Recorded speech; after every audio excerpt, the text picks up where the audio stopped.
आज बेसिकली जो कार्यक्रम था सोल लीडरशिप कॉन्क्लेव, इसमें जो लीडरशिप के लिए जो बढ़ावा दिया है प्रधानमंत्री जी ने, जो लक्ष्य निर्धारित किया है 1 लाख युवाओं को राजनीति में लाने का, जिनका कोई बैकग्राउंड नहीं है राजनीति में, उनको राजनीति में लाने के लिए, उनके अंदर लीडरशिप क्वालिटीज़ को बिल्ड करने के लिए ये कार्यक्रम बहुत ही अच्छा है।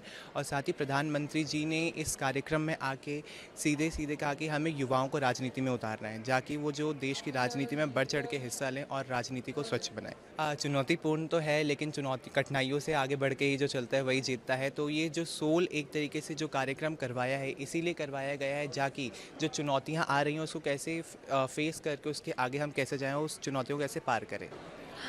सर देखिए, प्रधानमंत्री जी के बातें मतलब बहुत ही ज़्यादा इंस्पायरिंग होती है। उनसे अगर मैं बोलूँ कि एक चीज़ मैंने ज़रूर सीखी है, आपको पावर एंड पोजीशन की ज़रूरत नहीं है लोगों के लिए कुछ करने के लिए, राइट। तो जैसे सर उन्होंने हमेशा से कहा है कि इंसान को खुद से चेंज लाना है, खुद से कुछ करना है। मैं सर एक पर्यावरण कार्य करता हूँ, मैं पर्यावरण के लिए कार्य करती हूँ। मैं दंतेवाड़ा छत्तीसगढ़ में हम शहीदों के लिए एक वन विकसित कर रहे हैं शहीदों के नाम पर, और एक कैंपेन चलाती हूँ एक पेड़ शहीदों के नाम। उसके तहत हर महीने की 19 से 25 तारीख को शहीदों के नाम पर पौधारोपण करने के लिए हम लोगों को प्रोत्साहित करते हैं। तो सर मैं इनकी बातों को इस तरीके से देखती हूँ कि चाहे हम में खुद में वो क्वालिटी को डेवलप करना है, हम में खुद में वो शक्ति रहनी है, पावर रहे चाहे ना रहे, हम खुद से चेंज लाने के लिए काम कर सकते हैं। तो मैं इसको इस वे में बेसिकली देखती हूँ। तो आना चाहिए, आना बिल्कुल चाहिए, क्योंकि एक पावर ज़रूरी होती है। एक सेकंड एस्पेक्ट उसका ये भी, जैसे बोला जाता है ना पर्यावरण और डेवलपमेंट साथ में जाना है, तो पावर भी ज़रूरी है। एंड आई थिंक कि अगर यहाँ पे जो भी युवा है उनमें चेंज लाने के लिए वो ताकत है, तो उनको डेफिनेटली उतरना चाहिए और अपने पावर का सही तरीके से इस्तेमाल करना चाहिए और अपने दिमाग को सही उसमें लगाना चाहिए। निश्चित रूप से उन्होंने बहुत पहले से कहा था कि जो नॉन पॉलिटिकल बैकग्राउंड से जो यूथ आ रहे हैं, जिनके पास आवाज़ है, उनकी क्षमता है, लेकिन पहचान नहीं मिल रही है, उन लोगों को आज भारत मंडपम तक, दिल्ली तक पहुंचाने के लिए, जैसे विकसित भारत युवा संवाद था जिसमें मैं प्रेजेंटर थी, पीपीटी प्रेजेंट की थी पीएम जी के सामने, पीएम सर के सामने। उन्होंने 10 मिनट तक हमें लगातार सुना था। उसके बाद आज फिर से हमें सोल यानी कि लीडरशिप, नेतृत्व युवाओं के लिए एक बहुत महत्वपूर्ण गुण है नेतृत्व का, और हमें एक बेहतर लीडर बनाने के लिए उन्होंने एक बहुत अच्छी अपॉर्चुनिटी दी है। और बार बार हम युवाओं की क्षमता को निखारने के लिए प्रधानमंत्री श्री हमें तक दे रहे हैं, उसके लिए बहुत बहुत धन्यवाद। मैं एक यंग एडवोकेट हूँ और माननीय प्रधानमंत्री जी का सबसे पहले धन्यवाद करना चाहूँगी कि soul school of ultimate leadership conclave में हम सभी को स्टेट के इतने सारे कोनों से उन्होंने बुलाया, हमें एकोमोडेशन, ट्रैवल, यहाँ इतना अच्छा एक्सपीरियंस दिया जिससे हम एक्चुअल लीडरशिप क्या है वो सीख पाएँ। क्योंकि दो डिफरेंस होता है, एक होता है युवा नेता नगरी जो सिर्फ दिखावा, और एक होता है असली लीडरशिप जिससे हम अपने आप को और हमारे देश को किस तरीके से ग्रो कर सकते हैं और विकसित भारत 2047 का सपना कैसे पूरा कर सकते हैं। उसका ये पूरा रेप्लिका आज हम 2 दिन में देखने वाले हैं। शुरुआत माननीय प्रधानमंत्री जी के शब्दों से हुई, जिस तरह से वो हम युवाओं से कनेक्ट करते हैं। कभी नहीं लगता कि हम स्टेज के इस तरफ है, ऐसा लगता है हम प्रधानमंत्री जी के साथ देश की हर नीति, हर पॉलिसीज़ पर साथ में काम कर रहे हैं।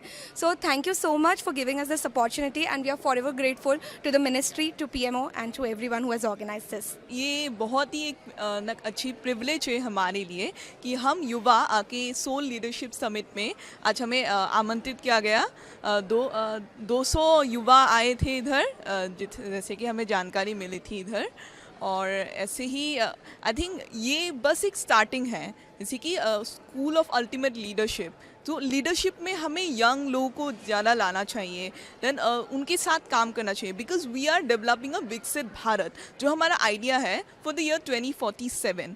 सो मैं एक एनवायरमेंटलिस्ट हूँ from Assam, and I believe जब हम डेवलपमेंट की बात करते हैं, और मैंने विकसित भारत यंग लीडर्स में भी इंडिया को रिप्रेजेंट किया था, सो उधर भी जैसे कि हमने देखा कि steering India towards a fully sustainable future, उधर मैंने उसके रिगार्डिंग अपना दिया था रिप्रेजेंटेशन अपने स्टेट का।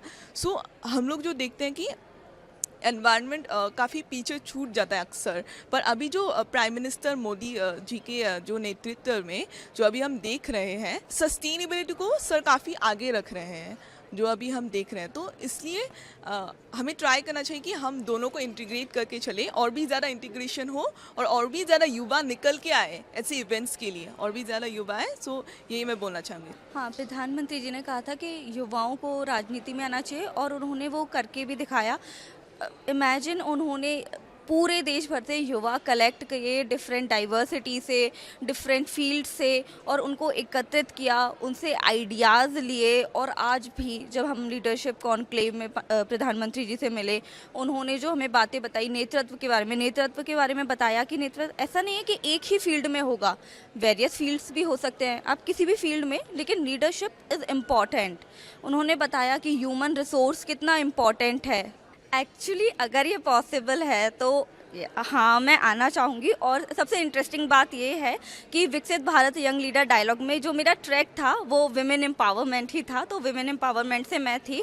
और स्पेशली मैं हूँ कि विमेन को एम्पावर करने की बहुत ज़रूरत है, सोशल इंडिकेटर्स को इम्प्रूव करने की। और अगर बेसिकली द कंक्लूजन इज़, अगर मुझे पॉलिटिकल बैकग्राउंड में आने का मौका मिलता है, पॉलिटिक्स में आने का मौका मिलता है, तो हाँ, मैं आऊँगी। मेरे हिसाब से जब प्रधानमंत्री जी ने कहा कि हमारे देश के युवाओं को राजनीति के क्षेत्र में आगे आना चाहिए, तो मैं इस बात से पूरी तरह से सहमत हूँ कि क्योंकि हमारे देश का युवा आज जो एजुकेशन की तरफ जो आगे बढ़ रहा है, तो जिस तरह से अगर हमारे देश का युवा राजनीति में आता है तो वो बेरोजगारी हो, भ्रष्टाचार हो, जिस भी अगर ग्रामीण क्षेत्र से जो ग्रास रूट लेवल की जो परेशानी है वो हमारे देश का युवा आराम से समझ सकता है। और मैं इस बात से सहमत हूँ कि हमारे देश के प्रत्येक युवा को इस दिशा की तरफ सोचना भी चाहिए कि राजनीति में आना है, और हम चाहे तो केवल ही राजनीति में नहीं ले, वो अपने कोई भी क्षेत्र में अपनी शिक्षा से इस समाज का, इस देश का कल्याण और इस देश को विकसित भारत की तरफ आगे बढ़ाने के बारे में हमारे देश का युवा सोच सकता है। मेरा इस सोल लीडरशिप कॉन्क्लेव को लेकर के बहुत ही पॉजिटिव ओपिनियन है कि ऐसे लीडरशिप कॉन्क्लेव का आयोजन करना, जो कि न सिर्फ पॉलिटिक्स, ये तो एक ब्रॉडर कंसेप्ट में अगर देखा जाए तो हर एक वेरियस सेक्टर में युवाओं को लीडर बनाने का एक ये अभियान चालू किया गया है। और मैं तो ये कहना चाहता हूँ कि ये सोल लीडरशिप कॉन्क्लेव जो है, ये लीडरशिप का एक पूरा पैकेज है कि हर एक चीज़ के बारे में, अभी तो हमारे 2 सेशंस हुए हैं, अश्विनी वैष्णव जी और सुनील भारती जी मित्तल जी के साथ हुआ है एक तो सेशन, और सुबह प्रधानमंत्री जी के हमें शब्द सुनने को मिले थे। तो उससे ही हमें तो इतना आभास हो गया है, इतना बिलीव हो गया है कि लीडरशिप जो है वो 1 लाख पॉलिटिकल जर्नी में जो यूथ को वो लाना चाहते हैं, 1 लाख यूथ को लाना चाहते हैं, फ्रेश ब्लड को लाना चाहते हैं इंडियन पॉलिटिक्स में, ये इंडिया के पूरे पॉलिटिकल डायस्पोरा को पूरी तरह से चेंज करके रख देगा। ये इंडिया में एक नई ऊर्जा ला करके रखेगा और ये पॉलिटिक्स से गुड गवर्नेंस तक का जो रास्ता है वो तय करेगा। और इसलिए युवाओं को ऐसे लीडरशिप कॉन्क्लेव से तो जुड़ना ही चाहिए। साथ ही साथ लीडर्स बनने के लिए जो क्वालिटीज़ रिक्वायर्ड हैं, उनके लिए ये लीडरशिप कॉन्क्लेव एक सबसे बेस्ट प्लेटफॉर्म है।